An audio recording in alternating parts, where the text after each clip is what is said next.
Thor's hammer. What a savings.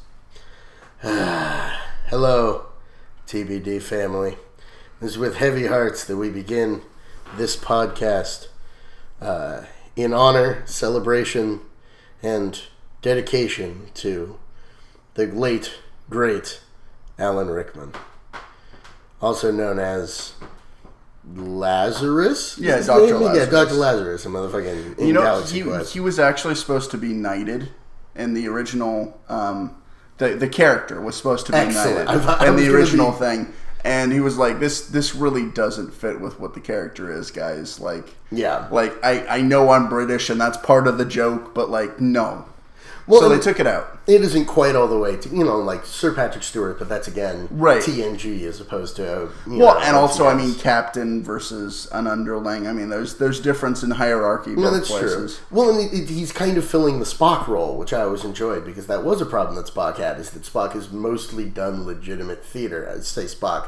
Also, the late great Leonard Nimoy. Leonard Nimoy did tons of like live theater and legit theater, and that's been most of his career, but the only big film role that he's remembered for, or television role that he's remembered for, is being under the Shatner. Yeah, which is unfortunate because Spock was right like 90% of the time. Well, yeah. It's, you have a hyper-intelligent, hyper-logical being, he's going to be. Yeah, but Kirk has luck and an uncanny ability to make computers kill themselves. Literally. By the illogicality of himself. Yeah, he literally, anytime that there's a supercomputer that they need to bring down, they send in Kirk, and he spends like a three minutes of dialogue talking to it, and it blows itself up. Like, if they would have sent Kirk into the prisoner for the supercomputer. I mean, they blow it up anyways. Versus, I mean, he does just kind of go directly to the maximum Kirk. Because every one of those Kirk conversations at some point has him like awkwardly pausing and going, why?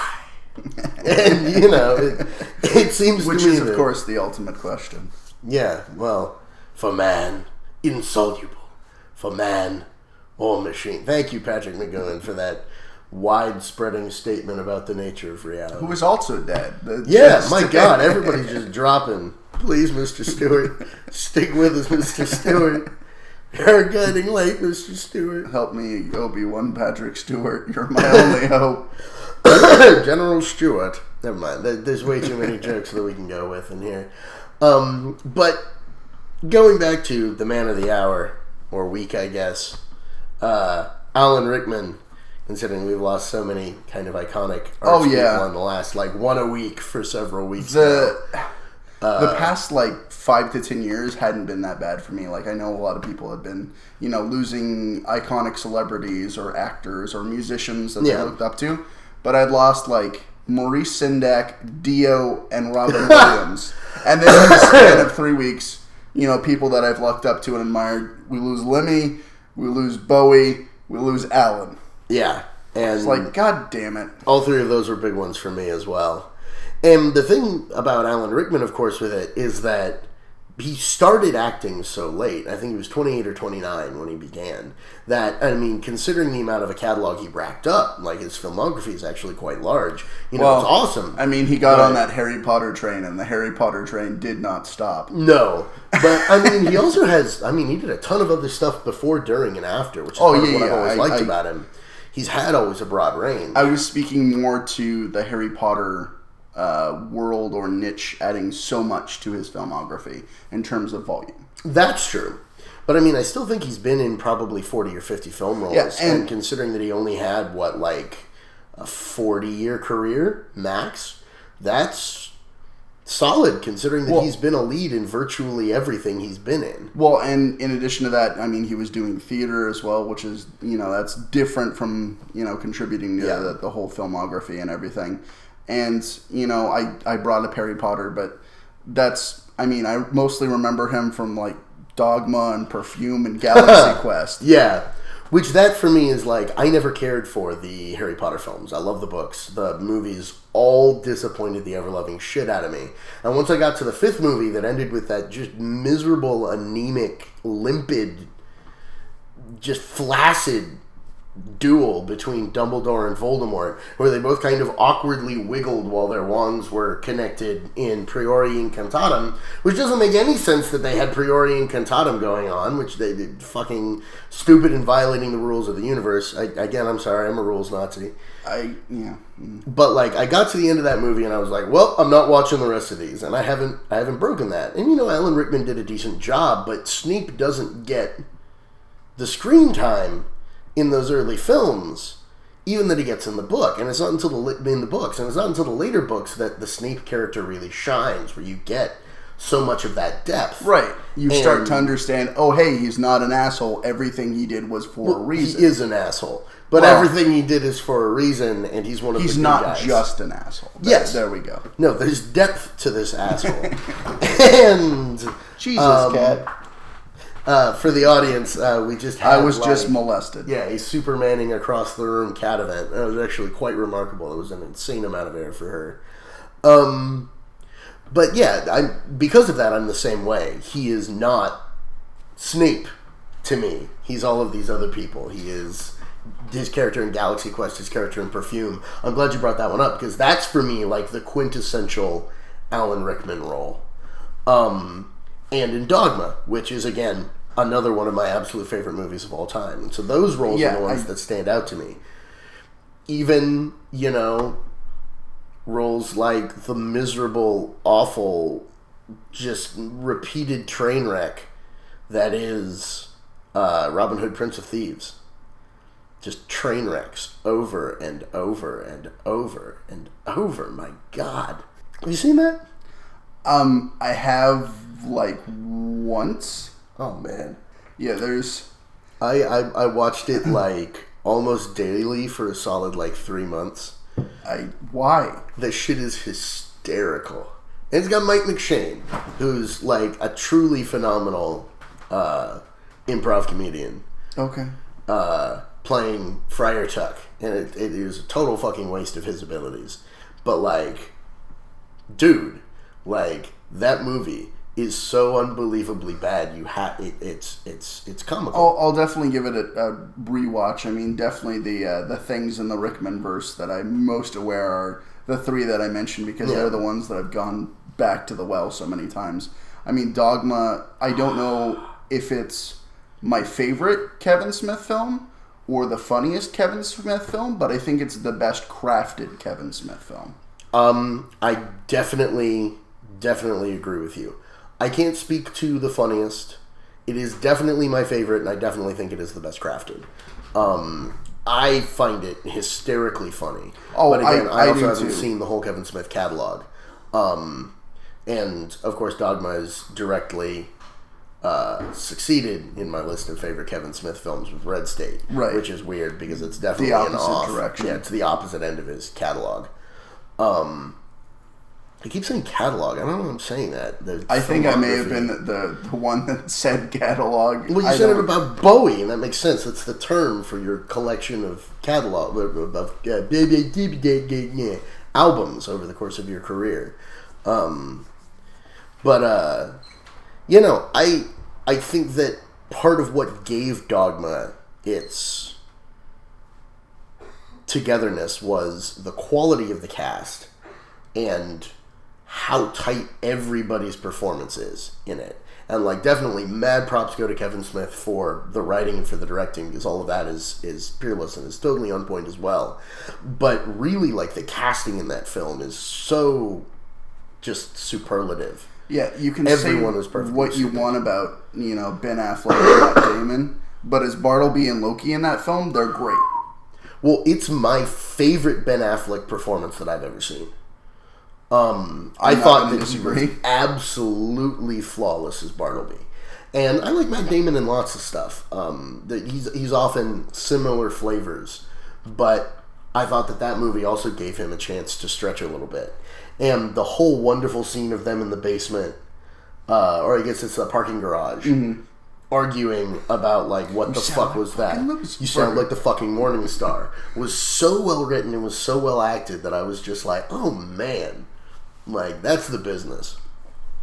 And I definitely remember, especially the first time I saw it, the love kind of spilling out of me in an extra way because before it came out, I went to a Catholic parish growing up. And they had, like, announced at the end of Mass for, like, several weeks in a row, you know, there's this movie coming out called Dogma, and it's not okay, and it's blasphemous, and we all need to get together and protest this. And I was like, what? That was fucking dumb? What do you mean? Like, there's no reason for that. I was, like, 9 or 10 at the time and some shit. But, so, I finally saw the movie, because my parents had bought it, and was like... So, like, none of these people actually watched it, did they? Because the whole point at the end is that actually God is right, and, like, I mean, obviously it's not Kevin Smith's actual philosophy, but, like, at the end point of the movie, it's not like God is the bad guy. It's not like...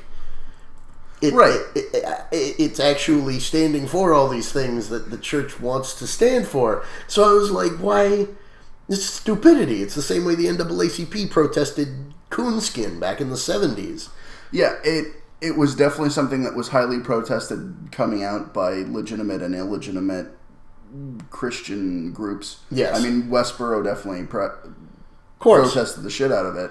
Protest anything. Protest me going to lunch for a sandwich. Like, and I'm like... But that was also Kevin Smith's thing at the time. Was like, you guys haven't seen it. Because, like, Kevin Smith he wasn't super insidery. It's not like he'd served as a member of a parish, but, like, there was still enough of that insider thing that it's not like, well, fuck everything. No, he was raised Catholic, and there's things from that stay in you permanently. There's also a certain irreverence towards bullshit, which, being raised Catholic and being no longer Catholic, it kind of... My dad refers to those people as recovering Catholics. Recovering Catholics, or as... Mr. Wyke puts it in Sleuth, lapsed Catholics. You know, in fact, many of my best friends are lapsed Catholics. But yeah, no, I always found that kind of funny. And especially, you know, going back to Alan Rickman. As the voice of God. Voice of God. And truly, like, a wonderful treatment of that role. Both from the ridiculousnly and the bitterness... in the opening scene where he was like, what the fuck? Why did you... Fuck you. Like, what? Did you hit everyone with a fire extinguisher who comes into your bedroom? Sure does wonders for your dating life. Like, all of that and the whole sequence of him being like, I can't fucking drink the tequila, so I have to spit it. Hence all the spitting. To the scene of him and Bethany at the lake. Mm-hmm. Where he's actually like, what was I supposed to do? Like, show up and tell you, oh yeah, you're related to Christ and your job is to kill these people. And there's no way you would have done it. I mean, look at it. I had to go to a frightened 12-year-old boy and tell him that his job was to die horribly. Like, no. It's perfect. And I think there's so many roles... And, like, definitely that one as well, where Alan Rickman's, the power and mystique of his voice, like, just instantly carry it, elevate it, make it natural. Yes. Which is something that, going back to Snape, I felt that, like, the casting for him as Snape worked. Yes. Because there's that air of pretentious jack-offishness, but just, like, a dab of that. And then there's the mystique of you don't know what the hell's going on, and there's the intellect and authority all bundled into one in his voice. And the distance that I thought was so important is that it's not how I imagined Snape from the books at all when I was reading the books. But he was able to make the character anything but cartoonish. And again, I think that's an incredible strength and is one of the few people who was able to do that in the course of the entire film series, what I saw of the film series. And making sure that someone like Snape, who is going to be revealed to have so much more going on, right? Like, there has to be that extra gravitas, if you will. We're going through realism. 6 Dumbledores, but you're our Snape. Only 2. I know. There's only 2. And frankly, I know I'm in the minority on this, but I fucking hated Richard Harris as Dumbledore. For sure. He was feeble. He was like legitimately feeble. He croaked his way through every line. He was like 100 years old and was very conspicuously that.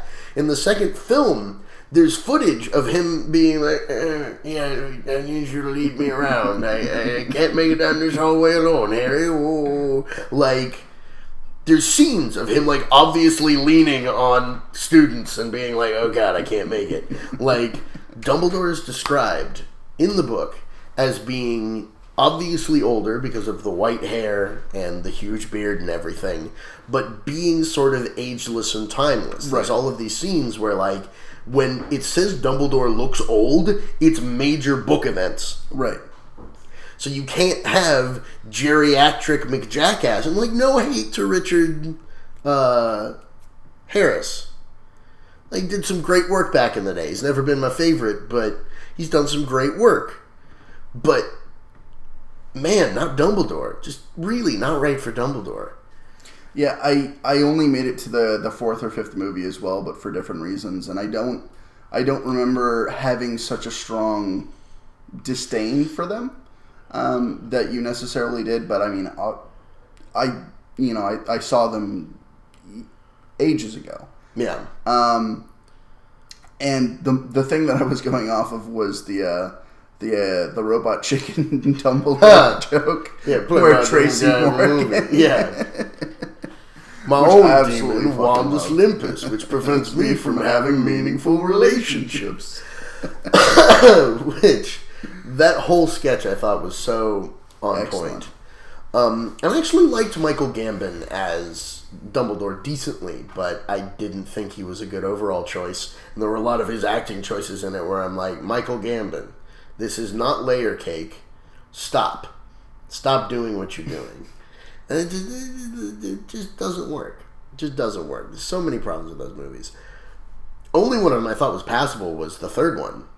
Was Prisoner of Azkaban, because it's fucking directed by Alfonso Cuarón. Like, do you know Alfonso Cuarón? The biggest movie that he's known for in America, I believe, is Y Tu Mamá También. You don't know Y Tu Mamá También? Okay, we're going to have a sit down and watch that movie, and it'll be very uncomfortable. Because that is an uncomfortable film.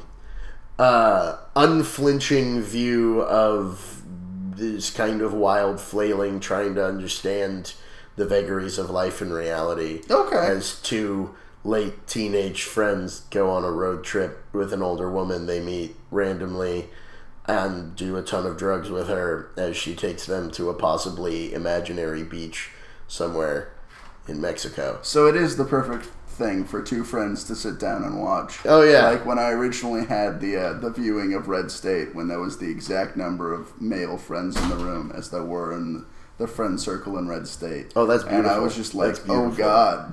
Oh, God. That's perfect. See, it is, and especially perfect for our relationship, because there's such great scenes as, the two of them masturbating on diving boards next to each other, seeing which one of them can come into the country club pool first. Which, we've been there, done Of course. Dozens of times, that exact scenario at the country club, of which we are both members.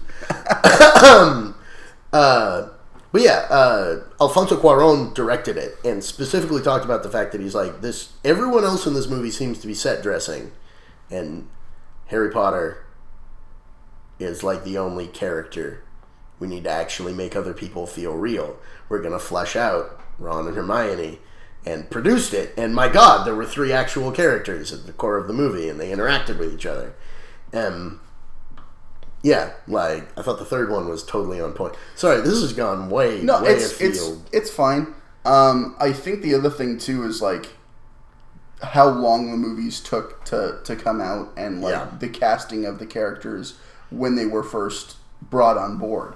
I mean, they were all very much children. Yeah. And they grew and became better actors throughout the course of the series. That's true. And, like, I definitely love Daniel Radcliffe and other things now. I think he's great. Yes. Emma Watson's wonderful. Yes. Rupert Grint, I think is his name. Yes, Rupert Grint played Ron Weasley.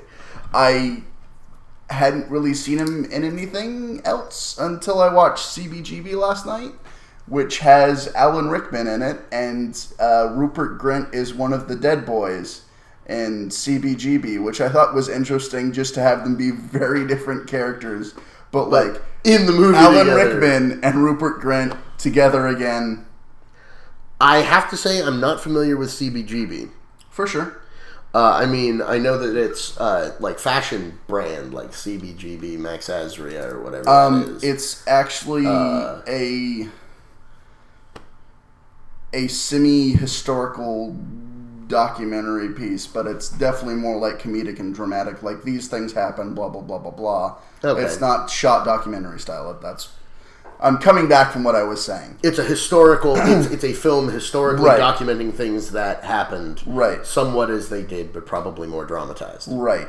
About a guy kind of down on his luck who really wants to own a club, have a club scene and everything, and that person's portrayed by Alan Rickman. And he ends up starting this club called CBGB, where a bunch of like early punk and underground acts come in, and like supposedly, that's fucking kick-ass. Supposedly, like he had a stage for like over 50,000 bands in the 33-year run of CBGB. Jesus. And like a bunch of people like Talking Heads, Patti Smith, the Ramones, like not necessarily got their start there, but like definitely like him allowing them to play there over and over again allowed them to actually elevate, get to that get audience. record deals, to get signed, to get out there. That's incredible. So would love it to see was this it was movie. an interesting view into the rock world. There's things that I love about it and things that are like, eh. As with most of reality. I enjoy Alan Rickman, and this is a very distinctly non-Alan Rickman role. Okay. He's a sweet guy, but he's very much bumblefuck, down on his luck, and like doesn't really want to pull himself out of the shit. That's a little bit frustrating. Kind of like, yeah. And again, it may have been true to the actual character of Hilly Crystal. I'm going to just leave that name right there. I don't need to say a goddamn word mocking that. I'm sorry. I apologize. Continue. But since I don't know, I can't really speak to it. And Yeah. since all I have is the cut in from this movie, and that is my some knowledge, I'm like, there's things that are interesting, and there's things that are just absolutely miserable. Yeah. I can definitely see that. Especially like Alan Rickman is the kind of actor that you want him to always be Oh yeah. awesome. And then you see things like fucking Love Actually, which I saw for the first time this Christmas season. Can't say I was a big fan. And particularly hated the Alan Rickman storyline, because it was just like an Alan Rickman cheating on his wife, boop, and it's not resolved. And I was like, so Alan Rickman is kind of a piece of shit, and there's nothing else that he's doing in this. And yeah. Something that I've joked about semi-regularly with Mike is that Alan Rickman, in his film roles, is terrible with women. Which is funny, because that runs counter to his actual ideology and like belief as a man. Yes. Like, the real person, Yes. Alan Rickman, versus his film roles. No, that's very, very true. And for the most part, he is actually quite terrible with women, except in, if you've seen Sense and Sensibility. I haven't. I think that breaks the pattern. It's a Jane Austen thing. And the film is somewhat obnoxious, but it's because I'm not a big Jane Austen fan. It's one of those like Oscar Wilde. If I don't like the source material, I'm probably not going to like the end result. Yeah, I mean that's a big thing. It's like I love the wit of Oscar Wilde and all of that, but Jane Austen's stories kind of fall into the same thing as a lot of Oscar Wilde's writing. Is that like, you wrote this well, but it's a story about a bunch of whiny rich people inventing their own problems. And it's taking their ennui very... Wilde not as much seriously, but like, we're still having to watch these people whining about basically fuck all for this entire piece. And Sense and Sensibility, what I liked about it was that Rickman's character is actually one of the, like, legitimately best people. Like, he's awkward and he's kind of stiff for a lot of the film, and then the end of the film, you get inside of him, and he is the kind of guy who wants to help and wants to save the world. And it was really, really cool for me watching that, and I definitely recommend seeing the film at least once, especially if you don't hate Jane Austen. I don't hate Jane Austen. I dislike Jane Austen. I've never met her. I don't have the energy in it to hate people I don't know. Not saying I hate her, but if I could go back in time, I would perform the abortion that would make her no longer exist. It's not that I want to kill her. It's that I want her to not be alive anymore. Which is good, because Jane Austen died a very long time ago. Hence what I said about time travel. Yeah, no, it was beautiful. It was beautiful. It was like poetry. It was like Sylvia Plath or something. That's the thing that you go to immediately? Oh yeah, or Shel Silverstein. Okay, I can respect that. Sylvia Plath has some good work. I mean, she definitely needed to be on meds, but I mean, a lot of poets do. Well, I mean, Bukowski. I think, I can't speak for you, but Shel Silverstein was definitely a decent point in my childhood. Yes. Likewise. And that's actually, he was a long-term idol of mine, and that was actually what was funny. You were talking about, the last 10 years it hasn't been bad. And I'm like, yeah, the last time that I had this many people who I liked go down in short succession was when Douglas Adams and Shel Silverstein died like 3 months apart at age 46. Both of them were on their way home from the gym and had a heart attack. Like, within months of each other. And I was just like, you know what? Fuck everything. But yeah, Shel Silverstein. You can be a good person and die shittily of naturally causes, or you can be Bob Saget and still be alive. And last forever. Fucking, what's his name? Muammar Gaddafi. Who, of course, didn't last forever. He eventually got his head cut off in the street. But that's another, that's politics. Shuffle off that little coil there. Yeah. And speaking of politics, I do love again the work that Rickman did in the historical documentary. Sweeney Todd, is that where you're going? No, I was actually going to return to Robin Hood, Prince of Thieves. Okay. Sweeney Todd, as we all know, a rich, but very faithful look at Victorian England, historically researched down to the tiniest detail. I have problems with that film adaptation. I'm a huge fan of the musical. I thought that a lot of the cinematography was like dead on, and I loved it. But there was also a bunch of shit that I was like, you cut and changed this from the musical version, and it doesn't make it any more powerful to change this. Like, cinematographically, like, you look at what Tim Burton does, and I'm like, why didn't you keep these other elements? Like, he actually could have made the Ballad of Sweeney Todd with everyone in, like, London, like, singing it together work. Like, he's the kind of director who could do that, and instead he hand-waved.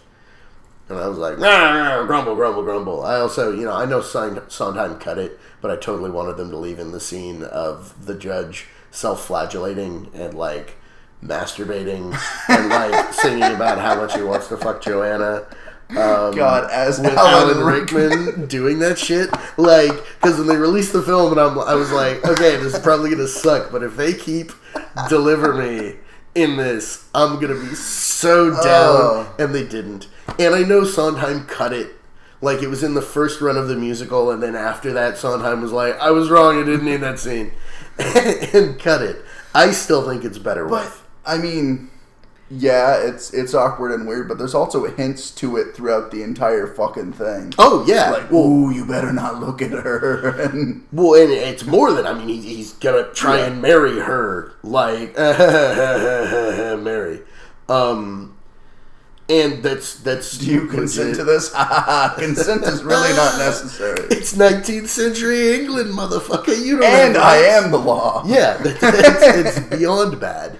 Which again is part of why I love that scene, because it's the only scene where you're really getting to like see inside the judge's head instead of him being this like monolithic I am awful just chunk of bitch. And like there's all of the weird self-loathing and the self-justification and the like, no, I am a good man, I deserve this. I deserve to have what I want. I'm a God-fearing man. See? I'm atoning for the fact that I'm going to rape essentially my daughter by flogging and masturbating. It's just, oh my God, that scene, dude. I love that scene. Which, yeah, I wish they would have put that in the film version and I would have gotten to see Alan Rickman do that. I mean, probably would have bumped it up to a solid NC-17. Oh yeah, it would have been. I'm down with it. I don't know. They could have done a. This is not the 80s, so that probably would have gotten NC-17. Yeah, I was thinking of Name of the Rose. Not familiar. Oh man, that's great. I've heard a fair bit, but like not directly familiar. I feel There's a bunch of self-flagellation in that. There's way more graphic things than implication of masturbation. Has very clearly real sex between Christian Slater and the actress who played the peasant girl. Okay. Like you see him pull out his dick and she puts it inside her, and you're like, that is all right. And that only got an R rating. So, I had big name people like F. Murray Abraham, Sean Connery, the guy who played Drax from Bond. Yeah, I'm not saying it would have instantly bumped it up to an NC-17, but if they would have gone as full into it as you wanted, Patrick, all the way, would have been. Yeah, probably. I can definitely give you that. We live in an era where you can shoot things the way that you want, and depending on how you shoot things, they're like, okay, this is clearly what's going on in the scene, but you're not directly forcing it down. You're not doing the Lars von Trier's Mein Gott. You know Lars von Trier's? I think you've talked to me about this, but I'm not sticking out. Two big famous ones. Nymphomaniac Part 1 and 2, which was famous, got a lot of press recently. Before that, Antichrist, which won an Academy Award, which is just like almost unwatchable because it's beautifully shot and miserably awful things. There's like a very long scene of the wife character smashing Willem Dafoe's nuts with a rifle. And then jerking him off and him ejaculating blood. There's the I don't need that in my life. I'm sorry. Opening sequence of the film is them having like graphic ball slapping sex in like glorious HD in like really creative angles in slow motion to this piece of music. And when I mean like creative angles, I mean like there is an angle that is just simply the testicles in slow motion swinging past the camera as the dick slides in and out. And at the same time, their like 18-month-old son climbs out of his crib, walks down the hallway past the bathroom where they're fucking, climbs up onto the desk to look out the window. It's snowing. He's curious. He opens the window and sticks out his hand to try and catch a snowflake, and then in slow motion falls from the third story and bounces and dies. There was no way that was not ending like that. Yeah, like as they orgasm, and it's all in slow motion. So thanks for describing this movie to me. I'm never going to watch it. Not a bad decision. My buddy showed it to me and was just like, if you can make it through the first scene, you might be able to make it through the film. And I was like, and he showed me that and I was like, my God, I've got to make it through this once. And I did, and I haven't gone back. There are some films that are harsh and great, and I only need to see them once, but that doesn't sound like it's one of those films. No, I can definitely understand that. It's a very brutal psychological film. in addition to the physical brutality. In the same way that Robin Hood, Prince of Thieves was a deeply psychologically brutal film. I guess it's a slightly different kind of brutality. But I love how... A friend of mine said this online this morning, and I thought it was so perfectly put, that he was rewatching Robin Hood, Prince of Thieves, and he was like, my God, Alan Rickman is in a totally different movie than every other actor in this. And, I really wish they were all in that movie, because that'd be a way better movie than this movie. I was thinking about that, and I was like, my God.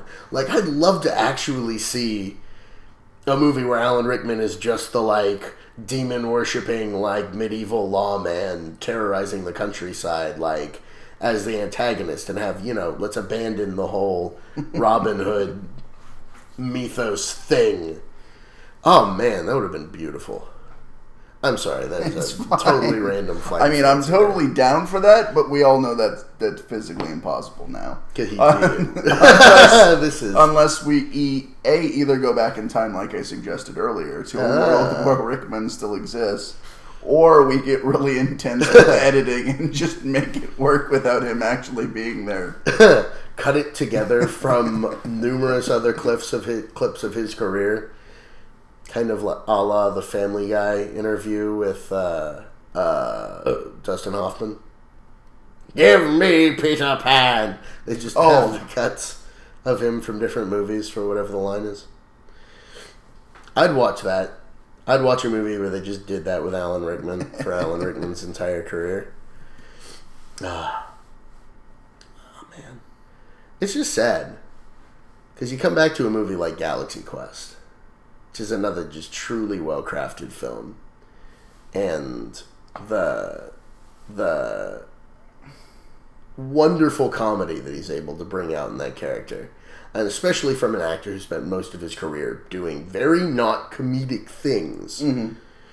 Getting to see, the one or two comedic outings like Dogma, like Galaxy Quest, where he's able to provide the necessary... As you put it earlier, I don't know, what was your term? I said gravitas, and you said... I don't think I had a term. It was necessary. I was just describing the elements of his voice and what they brought to pretty much any role that he was in. Except for Hilly Crystal, because Hilly Crystal's Hilly Crystal. That name. I'll never get over that name. But I know, it sounds like Billy Crystal. Yeah. His ability to play the straight man is so truly remarkable. And I always really enjoy watching an actor play a role that is essentially commentary and humor on actors. And that is precisely what all of the main characters in Galaxy Quest do. And Rickman's is such a beautiful example of it. It's one of the things I also dig, in Tropic Thunder. That's why I saw Tropic Thunder 3 times in the movie I love theater. Tropic Thunder. Oh, God, what a wonderful film. Which was something that I was going to bring up in terms of actors, making fun of actors being actors. Yeah. It's that film is such a perfect example of that. And that's why I saw it. And it was right after I'd gotten out of high school and I'd gone for acting. So I'd been literally submerged, drowning in actors and production people for years. And that's not a bad thing.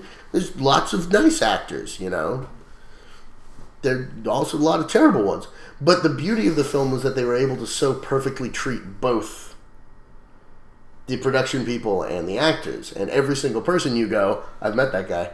Fucking Tom Cruise in Tropic Thunder. Oh, my Lord. It was beautiful. Just beautiful. Maybe my favorite thing I've seen him in. Likewise. Absolutely my favorite Tom Cruise role is Les Grossman. You didn't dig The Last Samurai? I very much disliked the film. And I think we all can understand why the movie The Last Samurai, about white imperialist Tom Cruise embodying the samurai spirit. There were so many deep problems with that movie that just didn't make sense. I I liked it at the time because I saw it when it first came out. Oh, I was we were a kid. we were like and fucking like, like you know, it was 11. certainly something that I romanticized, and so like, you know, definitely as weird as it is to say, I very much put myself as in the shoes of Tom Cruise, and I was like, yeah. Embrace the honor. But there are so many things that are fucked and wrong with it. So wrong. Well, that makes it, you know, you see it as a kid. It's fun, you know, like you're enjoying it. It's the adventure, especially if you're someone who enjoys Japanese culture, which I definitely did as well as a kid. I saw that on TV when I was like 16 or 17 and was just like, why were they thinking? What were they thinking? They weren't thinking. Who were they thinking? Yeah, Tom Cruise. You know, he makes money. Yeah. We'll just take Jaden Smith and we'll drop him off in China. And he'll learn Kung Fu from Jackie Chan. And we'll call it the Karate Kid. Yeah. Like, my cousin, I was practicing martial arts with him at the time. And he definitely was like, the first moment I saw that trailer, because it cuts from, like, I will teach you Kung Fu. Literally, I will teach you real Kung Fu. To the Karate Kid. Splash across the screen. Oh my God. Like, you weren't thinking. The anger. I mean, you got Jackie Chan, so your film had some dose of credibility, but... Well, that's actually, it's one of these weird things in Hollywood, because that pissed me off for a long time, and I found out actually, apparently, what happens with that is that a film will get proposed and made under a random, like, placeholder title. And then, before it comes out, it goes through the executives, and the executives all go, oh, shit. This won't sell. We have to change it. We need to come up with a name. So a name will get people in there. All right, let's associate it with something well-loved. And so they'll just tack a name onto it that doesn't actually have anything to do with the film. So I don't blame Jaden Smith or Will Smith or the actual people who made that film, which wasn't a very good film in and of itself. I'm sorry. That's just my 2 cents here. I don't know anybody who's like, oh yeah, the fucking Karate Kid remake. Yeah. But they just literally gave so little of a shit and were so ignorant that they went, Euthanasia, it's with a kid, call it Karate Kid. Yeah, I'll get him in the theaters. And like it's so obnoxious, but it explains so much of like how the general Hollywood executive. Oh yeah, no, we definitely talked about this last time a bit with Starship Troopers too. That's true. Of the fact that it started out as Bug Attack on Planet 9 or whatever the fuck it was. All this mucus. We need to stop smoking crack. Well, I think you're just sad over the passing of Alan Rickman. I am. So all kinds of glands are excreting and all glands are on maximum excretion. Excretion? Yeah, excrucian. It's like extruding, but with pain. Your fluids.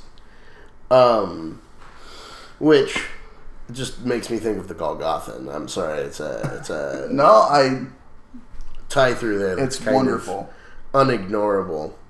But I also we've been talking a lot about the comedic and kind of the times where he stretched beyond himself, and I feel like it's important to even flash back to something like Perfume, which is so quintessentially like what you think of when you think of like a role by Alan Rickman, at least for me, is that complex, contained raging storm of emotions, which his character is so just an epitome of that. From I think almost even his entire catalog might be the epitome of that archetype, and he does such a wonderful job with every detail of that role, from the weird, like the stiffness that he's displaying in the social interactions, to the warmth of the love for the daughter, the intensity of his fear in dealing with every single element of it, to the burning of the hate, and then the collapsing of his entire emotional world at the end. Like, so few actors, I feel like, could have pulled off that final, you can fool them all, but you can't fool me. And then while Jean-Baptiste is literally asking him to kill him, is standing there wanting to die, Rickman managed to sell that moment of it, him being unable to do it, and it changing him inside. And both of those two, just fucking phenomenal actors, and all of the interplay they do throughout the film is great. But, like, that scene is just such a tour de force for Rickman that I have to be like, I'm tearing up right now talking about this. Seriously, if you haven't seen Perfume, please see Perfume. I love comedy movies. That is one of my favorite non-comedy movies. It's probably in my top 10, top 15. I don't know where I would put it, but it's fucking excellent. And if you haven't seen, you'll be like, oh shit, there's that motherfucker from that movie. Yeah. You'll watch it. You might be skeptical at first, but you'll get into it. It's wonderful ride. Truly incredible. Like, it's nuts as a film. Dustin Hoffman, Alan Rickman, Ben Whishaw, motherfucking, I don't know any of the actors in it. I definitely last night I was debating. I was like, okay, I know we're doing podcast today. I need to watch Rickman things to get in the vein. Rickman. And I was like, all right, well, I'm gonna watch Galaxy Quest. I'm gonna watch Perfume, and I'm gonna watch Dogma, because those are my three favorites. And then I was in the middle of rewatching Galaxy Quest, and I was like, I should expand my Rickman verse. So I watched Bottle Shock after that. Not familiar. It's again, another period piece, pseudo dramatic documentary type thing about the 76 wine tasting in Paris that brought over wines from California, and actually was the leeway in getting recognition of California wines. Don't suck. Yeah. And Rickman is the British liaison who's in France, who's been trying to teach people about wines, and sets up the tasting itself to bring in California wines, because it's something new, that's something that's different. Nice. And he's expecting them to suck, hence the name Bottle Shock, because they joke at the beginning about, like, well, there's going to be bottle shock if you ship them over, and they're not going to display as well. And I was like, well, that might actually make them better.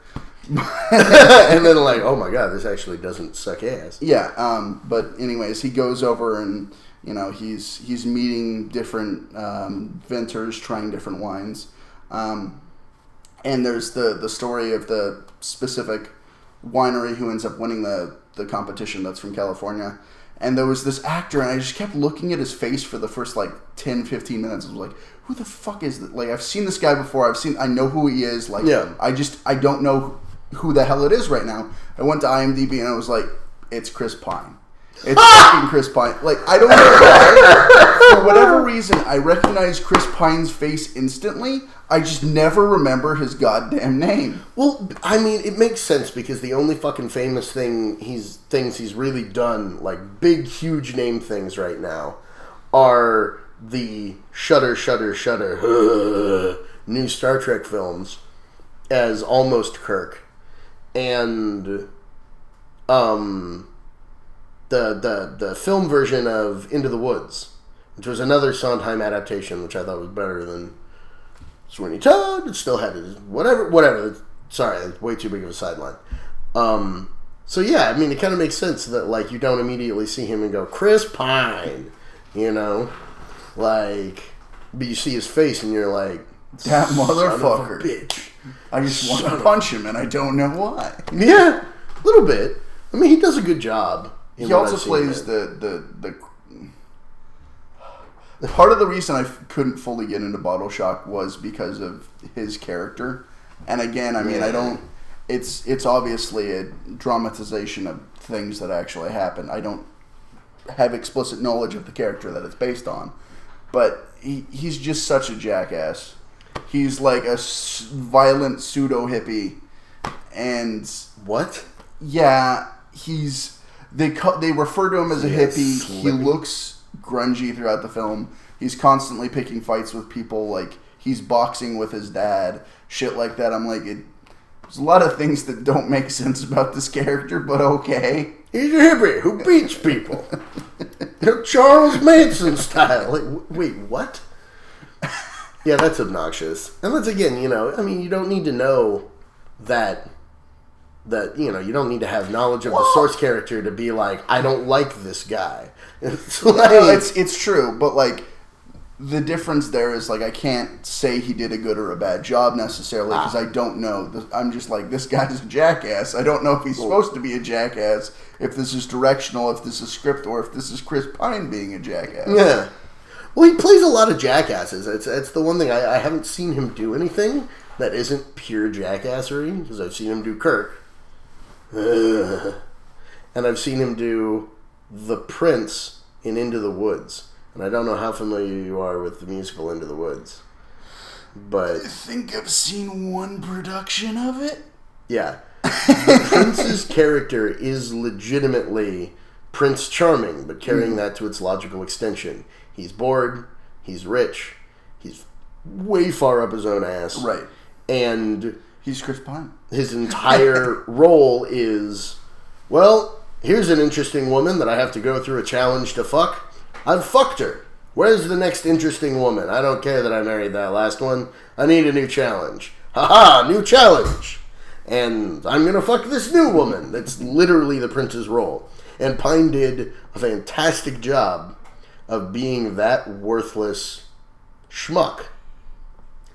So, again, I've never seen him play someone who wasn't a worthless schmuck.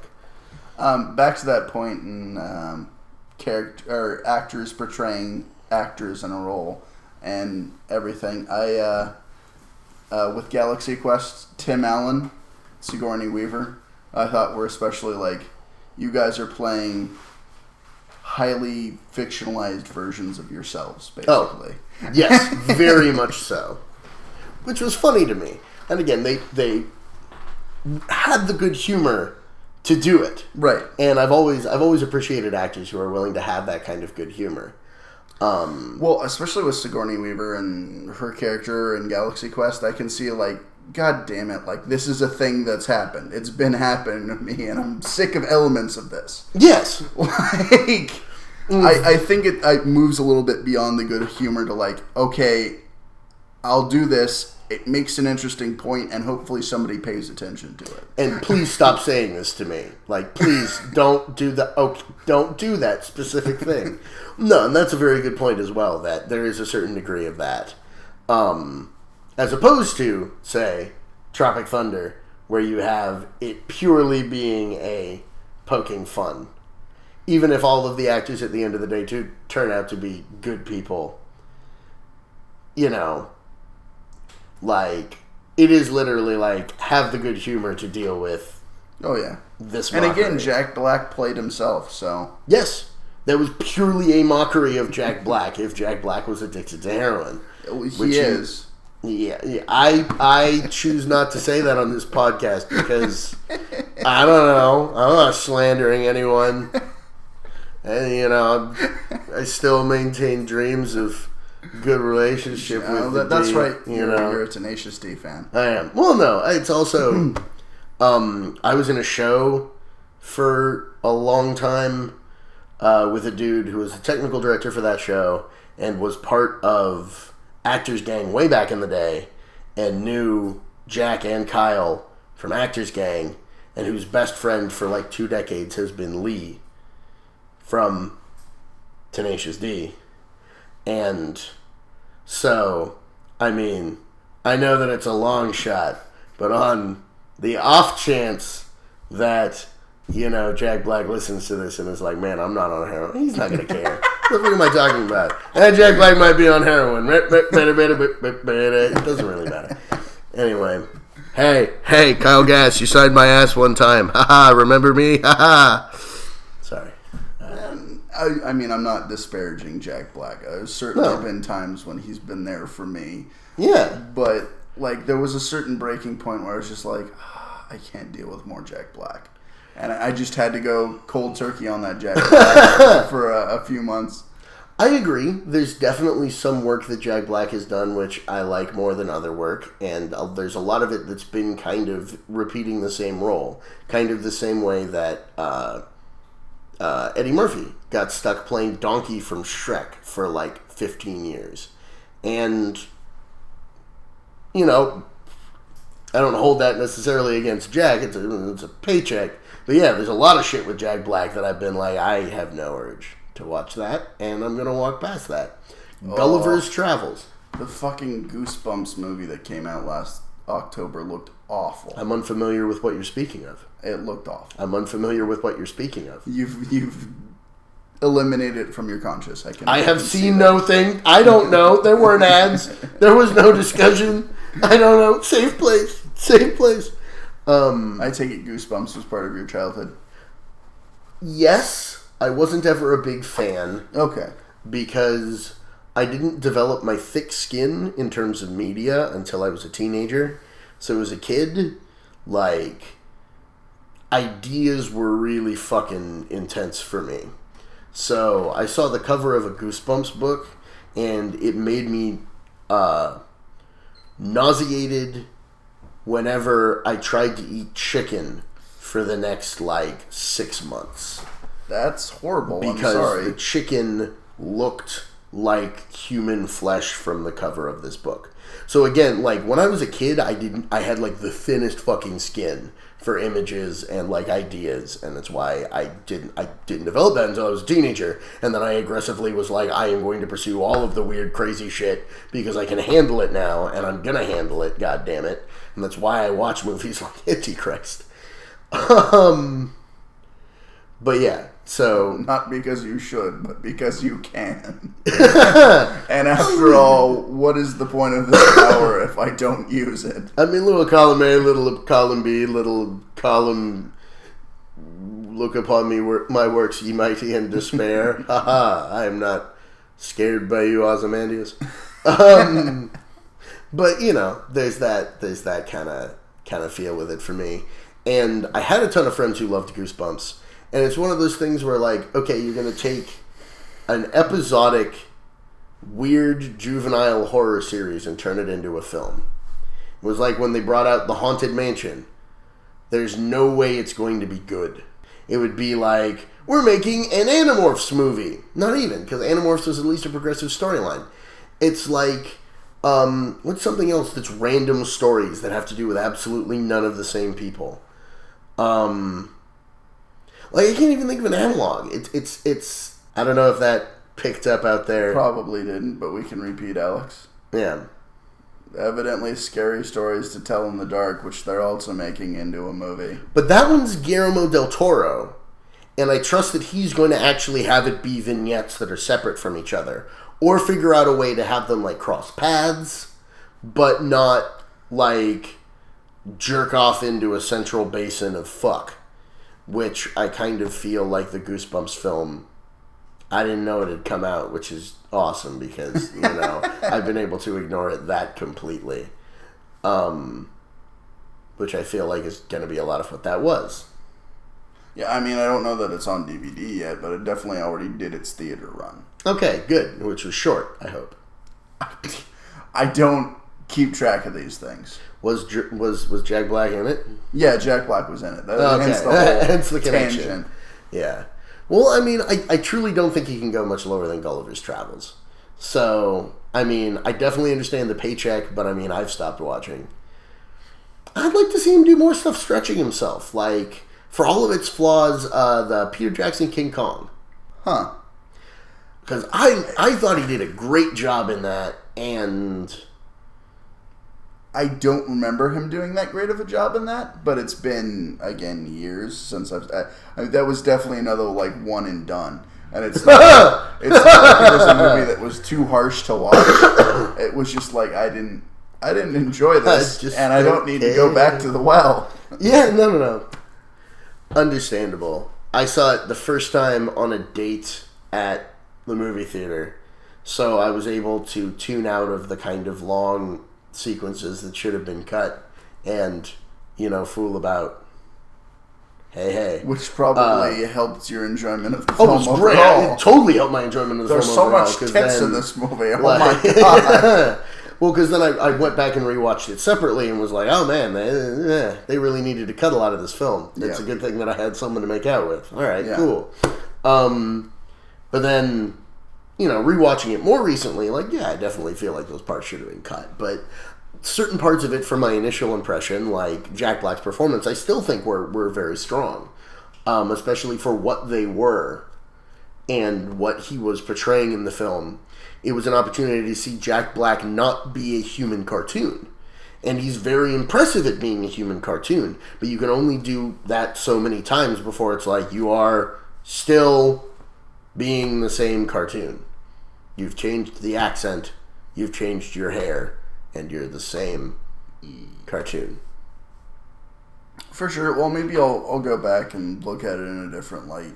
Potentially while drinking heavily. So I'd encourage that. I think that increases the enjoyment of a lot of films. I made it through Zardoz again. 6th attempt, 6 times the charm. That was actually how I made it through Rocky Horror. I absolutely hated it, but I had a 6-pack of IPAs, and the more I drank, the better it got. And I don't know if it was related to level of beer inside of me or if it actually gets better later on.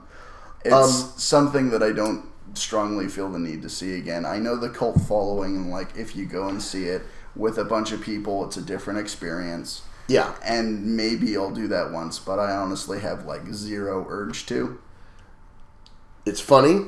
We are probably 2 of the only people in North America who hold the exact same opinion of the film and have the exact same feeling on it.